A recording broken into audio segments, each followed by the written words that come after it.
भगवत गीता अध्याय 10 विभूति योग। गत अध्याय में योगेश्वर श्री कृष्ण ने गुप्त राजविद्या का चित्रण किया जो निश्चित ही कल्याण करती है। इस अध्याय में उनका कथन है, महाबाहु अर्जुन, मेरे परम रहस्ययुक्त वचन को फिर भी सुन। यहां उसी को दूसरी बार कहने की आवश्यकता क्या है? वस्तुतः साधक को पूर्ति पर्यंत खतरा है।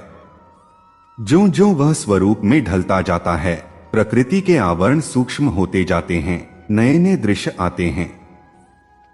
उसकी जानकारी महापुरुष ही देते रहते हैं, वह नहीं जानता। यदि वे मार्गदर्शन करना बंद कर दें तो साधक स्वरूप की उपलब्धि से वंचित रहेगा। जब तक वह स्वरूप से दूर है तब तक सिद्ध है कि प्रकृति का कोई न कोई आवरण बना है। फिसलने लड़खड़ाने की संभावना बनी रहती है। अर्जुन शरणागत शिष्य है। उसने कहा, शिष्यस्तेह शाधि मात्वा प्रपन्नम। भगवान, मैं आपका शिष्य हूं, आपकी शरण हूं, मुझे संभालिए। आथ उसके हित की कामना से योगेश्वर श्री कृष्ण पुनः बोले। श्लोक 1। भूय एव महाबाहो श्रेणु में परम वचः यत्तेह प्रियमाणाय वक्ष्यामि हितकामया। अर्थ, श्री भगवान ने कहा है, महाबाहु अर्जुन, और आगे सुनो। क्योंकि तुम मेरे प्रिय सखा हो, आथ मैं तुम्हारे लाभ के लिए ऐसा ज्ञान प्रदान करूंगा जो अभी तक मेरे द्वारा बताए गए ज्ञान से श्रेष्ठ होगा। श्लोक 2। न मे विदुः सुरगणाः प्रभवन् न महर्षयः अहमादिर्हि देवाना महर्षिणा च सर्वशः। अर्थ, न तो देवतागण मेरी उत्पत्ति या ऐश्वर्य को जानते हैं और न महर्षिगण ही जानते हैं, क्योंकि मैं सभी प्रकार से देवताओं और महर्षियों का भी कारण स्वरूप उद्गम हूं। श्लोक 3। यो माम जमनादिं च वेत्ति लोक महेश्वरम असम्मूढ़ समर्त्येषु सर्वपापैः प्रमुच्यते। अर्थ, जो मुझे अजन्मा अनादि समस्त लोकों के स्वामी के रूप में जानता है, मनुष्य में केवल वही मोहरहित और समस्त पापों से मुक्त होता है। श्लोक 4। बुद्धिर्ज्ञानम सम्मोह क्षमा सत्यं दमः शमः सुखं दुःखं भवो भावो भयं चाभयमेव च। श्लोक 5। अहिंसा समता तुष्टिस्तपो दान यशो यशः भवन्ति भावा भूतानां मत्त एव पृथग्विधा है। अर्थ, बुद्धि, ज्ञान, संशय तथा मोह से मुक्ति, क्षमा भाव, सत्यता, इंद्रिय निग्रह, मन निग्रह, सुख तथा दुख, जन्म मृत्यु, भय अभय, अहिंसा, समता, तुष्टि, तप, दान, यश तथा अपयश, जीवों के ये विविध गुण मेरे ही द्वारा उत्पन्न हैं। श्लोक 6। महर्षयः सप्त पूर्वे चत्वारो मनवस्तथा मद्भावा मानसा जाता येषां लोक इमाः प्रजा है। अर्थ, सप्तर्षिगण तथा उनसे भी पूर्व 4 अन्य महर्षि एवं सारे मनु मानव जाति के पूर्वज सब मेरे मन से उत्पन्न हैं और विभिन्न लोकों में निवास करने वाले सारे जीव उनसे अवतरित होते हैं। श्लोक 7। एता विभूति योगं च मम यो वेत्ति तत्वतः सोविकल्पेन योगेन युज्यते नात्र संशयः। अर्थ, जो मेरे इस ऐश्वर्य तथा योग से पूर्णतया आश्वस्त है, वह मेरी अनन्य भक्ति में तत्पर होता है, इसमें तनिक भी संदेह नहीं है। श्लोक 8। सर्वस्य प्रभवो मत्तः सर्वं प्रवर्तते इति मत्वा भजन्ते मां बुधा भाव समन्विता है। अर्थ, मैं समस्त आध्यात्मिक तथा भौतिक जगतों का कारण हूं, प्रत्येक वस्तु मुझ ही से उद्भूत है। जो बुद्धिमान यह भली भांति जानते हैं, वे मेरी प्रेमा भक्ति में लगते हैं तथा हृदय से पूरी तरह मेरी पूजा में तत्पर होते हैं। श्लोक 9। मच्चित्ता मद्गत प्राणा बोध्यन्तः परस्परम कथयन्तश्च मां नित्यं तुष्यन्ति च रमन्ति च। अर्थ, मेरे शुद्ध भक्तों के विचार मुझ में वास करते हैं, उनके जीवन मेरी सेवा में अर्पित रहते हैं और वे एक दूसरे को ज्ञान प्रदान करते तथा मेरे विषय में बातें करते हुए परम संतोष तथा आनंद का अनुभव करते हैं। श्लोक 10। तेषा सततयुक्ताना भजता प्रीतिपूर्वकम ददामि बुद्धियोगं तन येन मामुपयांति ते। अर्थ, जो प्रेम पूर्वक मेरी सेवा करने में निरंतर लगे रहते हैं उन्हें मैं ज्ञान प्रदान करता हूं जिसके द्वारा वे मुझ तक आ सकते हैं। श्लोक 11। तेषामेवानुकंपार्थम हम ज्ञानजन तमः नाश्याम्यात्म भावस्थो ज्ञान दीपेन भास्वता। अर्थ, मैं उन पर विशेष कृपा करने के हेतु उनके हृदयों में वास करते हुए ज्ञान के प्रकाशमान दीपक के द्वारा अज्ञानजन्य अंधकार को दूर करता हूं। श्लोक 12। परम ब्रह्मा परम धाम पवित्रम परम भवान पुरुषं शाश्वतं दिव्यमादिदेवमजं विभुम। श्लोक 13। आहुस्त्वाम ऋषयः सर्वे देवर्षिर्नारदस्तथा असितो देवलो व्यासः स्वयं चैव ब्रवीषि में। अर्थ, अर्जुन ने कहा, आप परम भगवान, परम धाम, परम पवित्र, परम सत्य हैं। आप नित्य, दिव्य, आदि पुरुष, अजन्मा तथा महानतम हैं। नारद, असित, देवल तथा व्यास जैसे ऋषि आपके इस सत्य की पुष्टि करते हैं और अब आप स्वयं भी मुझसे प्रकट कह रहे हैं। श्लोक 14। सर्वमेत धृतम मन्ये यन्मा वत्सी केशव न ही ते भगवन व्यक्ति विदुर्देवा न दानवाह। अर्थ, हे कृष्ण, आपने मुझसे जो कुछ कहा है उसे मैं पूर्णतया सत्य मानता हूं। हे प्रभु, न तो देवतागण न असुरगण ही आपके स्वरूप को समझ सकते हैं। श्लोक 15। स्वयमेवात्मनात्मान वेत्थ त्वं पुरुषोत्तम भूतभावन भूतेश देवदेव जगतपते।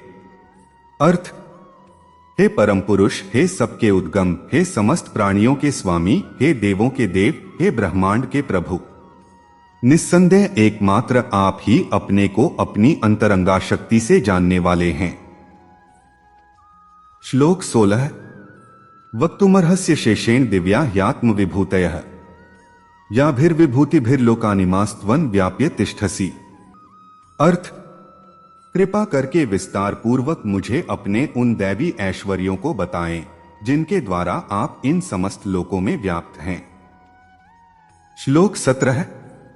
कथं विद्यामह योगिंस्त्वा सदा परिचिन्तयन् केषु केषु च भावेषु चिन्त्योऽसि भगवन्मया।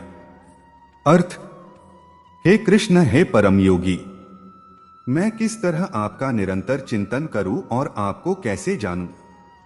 हे भगवान, आपका स्मरण किन किन रूपों में किया जाए।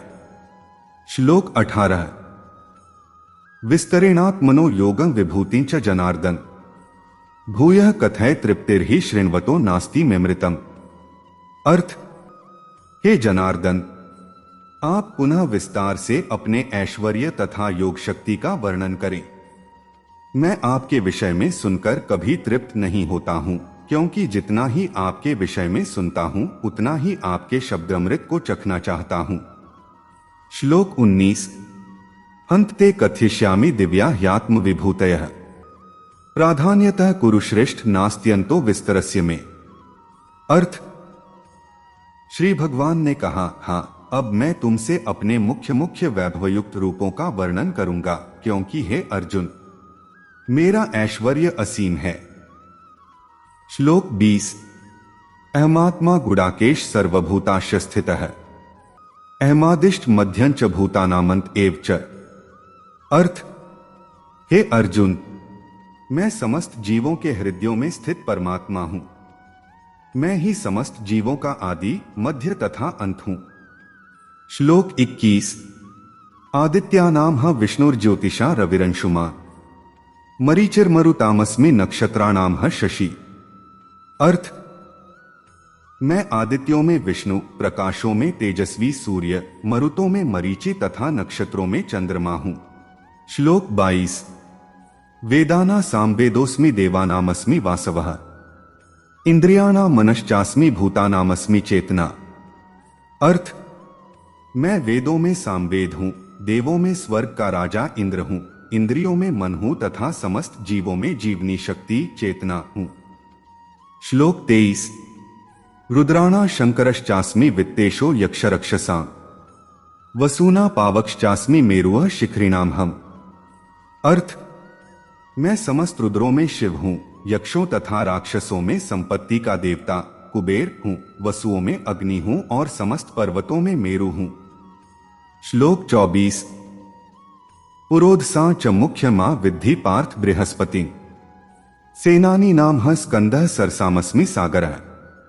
अर्थ, हे अर्जुन, मुझे समस्त पुरोहितों में मुख्य पुरोहित बृहस्पति जानो। मैं ही समस्त सेनानायकों में कार्तिकेय हूं और समस्त जलाशयों में समुद्र हूं। श्लोक 25। महर्षिणा भृगुर्ह गिरामस्मेकमक्षरम यज्ञाना जपयज्ञोस्मि स्थावराणा हिमालयः। अर्थ, मैं महर्षियों में भृगु हूं, वाणी में दिव्य ओंकार हूं, समस्त यज्ञों में पवित्र नाम का कीर्तन जप तथा समस्त अचलों में हिमालय हूं। श्लोक 26। अश्वत्थः सर्ववृक्षाणा देवर्षिणा च नारदः गंधर्वाणा चित्ररथः सिद्धाना कपिलो मुनियः। अर्थ, मैं समस्त वृक्षों में अश्वत्थ वृक्ष हूं और देवर्षियों में नारद हूं। मैं गंधर्वों में चित्ररथ हूं और सिद्ध पुरुषों में कपिल मुनि हूं। श्लोक 27। उच्चैः श्रवस्मश्वाना विद्धि माममृतोद्भवम् ऐरावतं गजेंद्राणा नराणा च नराधिपम। अर्थ, घोड़ों में मुझे उच्चैः श्रवा जानो, जो अमृत के लिए समुद्र मंथन के समय उत्पन्न हुआ था। गजराजों में मैं ऐरावत हूं तथा मनुष्य में राजा हूं। श्लोक 28। आयुधानाम ह वज्रं धेनुनामस्मि कामधुक् प्रजंश्चास्मि कंदर्पः सर्पाणामस्मि वासुकियः। अर्थ, मैं हथियारों में वज्र हूं, गायों में सुरभि, संतति उत्पत्ति के कारणों में प्रेम का देवता कामदेव तथा सर्पों में वासुकी हूं। श्लोक 29। अनंतश्चास्मि नागाना वरुणो यादसाम हम पितनामर्यमा चास्मि यमः संयमताम हम। अर्थ, अनेक फणों वाले नागों में मैं अनंत हूं और जलचरों में वरुण देव हूं। मैं पितरों में अर्यमा हूं तथा नियमों के निर्वाहकों में मैं मृत्युराज यम हूं। श्लोक 30। प्रहलादश्चास्मि दैत्याना कालः कल्यताम हम मृगाणा च मृगेंद्रो ह वैंतेयश्च पक्षिणा। अर्थ, दैत्यों में मैं भक्तराज प्रहलाद हूं, दमन करने वालों में काल हूं, पशुओं में सिंह हूं तथा पक्षियों में गरुड़ हूं। श्लोक 31। पवनः पवतामस्मि रामः शस्त्रभृताम हम जशाणा मकर्श्चास्मि स्रोतसामस्मि जाह्नवी। अर्थ, समस्त पवित्र करने वालों में मैं वायु हूं, शस्त्रधारियों में राम, मछलियों में मगर तथा नदियों में गंगा हूं। श्लोक 32। सर्गाणामादिरन्तश्च मध्यं चैवाहमर्जुन अध्यात्म विद्या विद्याना वादः प्रवत्ताम हम। अर्थ, हे अर्जुन, मैं समस्त सृष्टियों का आदि, मध्य और अंत हूं। मैं समस्त विद्याओं में अध्यात्म विद्या हूं और तर्क शास्त्रियों में मैं निर्णायक सत्य हूं। श्लोक 33। अक्षराणाम कारोस्मि द्वंद्वः सामासिकस्य च अहमेवाक्षयः कालो धाताः विश्वतोमुखः। अर्थ, अक्षरों में मैं अकार हूं और समासों में द्वंद्व समास हूं। मैं शाश्वत काल भी हूं और सृष्टाओं में ब्रह्मा हूं। श्लोक 34। मृत्युः सर्वहर्षचाहमुद्भवश्च भविष्यताम् कीर्तिः श्रीर्वाक्च नारीणा स्मृतिर्मेधा धृतिः क्षमा। अर्थ, मैं सर्वभक्षी मृत्यु हूं और मैं ही आगे होने वालों को उत्पन्न करने वाला हूं। स्त्रियों में कीर्ति, श्री, वाक, स्मृति, मेघा, धृति तथा क्षमा हूं। श्लोक 35। बृहत्साम तथा सामना गायत्री छंदसाम हम मासाना मार्गशीर्षोहम ऋतुना कुसुमाकरः। अर्थ, मैं सामवेद के गीतों में बृहत्साम हूं और छंदों में गायत्री हूं। समस्त महीनों में मैं मार्गशीर्ष, अगहन तथा समस्त ऋतुओं में फूल खिलाने वाली वसंत ऋतु हूं। श्लोक 36। द्यूतः छल्यतामस्मि तेजस्तेजस्विनाम हम जयोस्मि व्यवसायोस्मि सत्वं सत्ववताम हम। अर्थ, मैं छलियों में जुआ हूं और तेजस्वियों में तेज हूं। मैं विजय हूं, साहस हूं और बलवानों का बल हूं। श्लोक 37। वृष्णीना वासुदेवोस्मि पांडवाना धनंजय। मुनीनामप्येह व्यासः कवीनामुष्णा कवियः। अर्थ, मैं वृष्णिवंशियों में वासुदेव और पांडवों में अर्जुन हूं। मैं समस्त मुनियों में व्यास तथा महान विचारकों में उष्णा हूं। श्लोक 38। दंडो दमयतामस्मि नीतिरस्मि जिगीषता मौन चैवास्मि गुह्याना ज्ञान ज्ञानवतामहम्। अर्थ, अराजकता को दमन करने वाले समस्त साधनों में से मैं दंड हूं और जो विजय के आकांक्षी हैं उनकी मैं नीति हूं। रहस्यों में मैं मौन हूं और बुद्धिमानों में ज्ञान हूं। श्लोक 39। यच्चापि सर्वभूताना बीजं तदहमर्जुन न तदस्ति विना यत्स्यान्मया भूतं चराचरम। अर्थ, यही नहीं हे अर्जुन, मैं समस्त सृष्टि का जनक बीज हूं। ऐसा चर तथा अचर कोई भी प्राणी नहीं है जो मेरे बिना रह सके। श्लोक 40। नान्तोस्ति मम दिव्याना विभूतिना परंतप एष तद्देशतः प्रोक्तो विभूतेर्विस्तरो मया। अर्थ, हे परंतप, मेरी दैवी विभूतियों का अंत नहीं है। मैंने तुमसे जो कुछ कहा वह तो मेरी अनंत विभूतियों का संकेत मात्र है।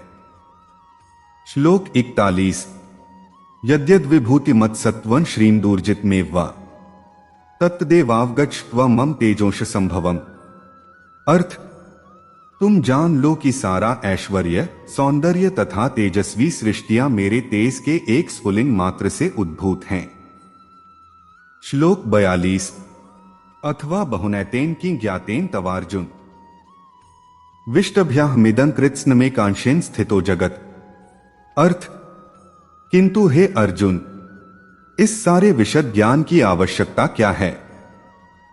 मैं तो अपने एक अंश मात्र से संपूर्ण ब्रह्मांड में व्याप्त होकर इसको धारण करता हूं।